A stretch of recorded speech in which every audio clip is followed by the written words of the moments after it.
Hello বন্ধুরা, সবাই কেমন আছো? আজকে দেখাবো একদম অন্য স্বাদের চিকেন কারি রেসিপি। তো তার জন্য সবার প্রথমে কড়াইতে তেল দিয়ে তেলটা গরম হয়ে এলে আলুটা ভেজে তুলে রাখবো।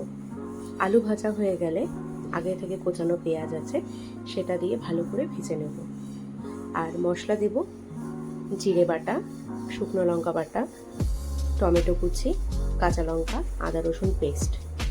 পেঁয়াজটা ভাজা হয়ে এলে মশলাটা মিশিয়ে ভালো করে কষিয়ে নেব। মশলাটা কষে এলে আগে থেকে ধুয়ে রাখা মাংসটা মশলাতে অ্যাড করে দেব।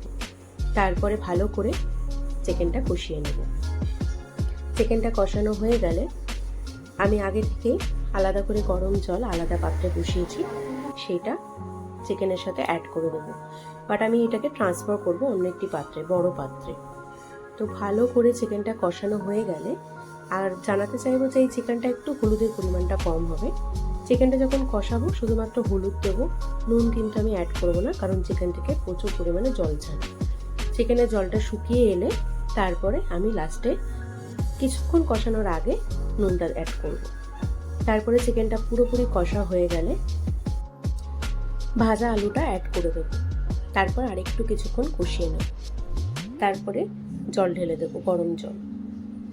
গরম জল ঢালার পরে চিকেনটা অন্য একটি পাত্রে আমি ট্রান্সফার করে দেবো, বড় পাত্রে, কারণ এখানে চিকেন এবং আলুর পরিমাণটা খুব বেশি হওয়ার কারণে আমাকে পাত্রটা চেঞ্জ করতে হবে।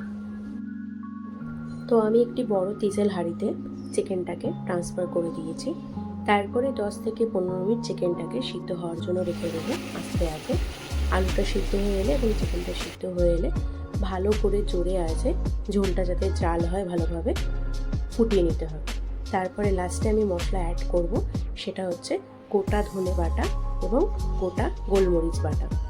সেটাকে অ্যাড করার পরে ভালো করে চিকেনটাকে ফুটিয়ে নিলেই চিকেনটা রেডি।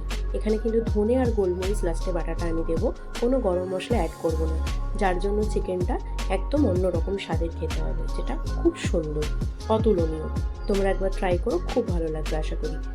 তো ভিডিওটি ভালো লাগলে অবশ্যই কমেন্ট করবে, লাইক অ্যান্ড সাবস্ক্রাইব করবে অবশ্যই। পাশে থাকবে যাতে আরও নতুন করে ভিডিও আমি বানিয়ে তোমাদের কাছে প্রেজেন্ট করতে পারি। সবাইকে ধন্যবাদ। Tata, bye bye.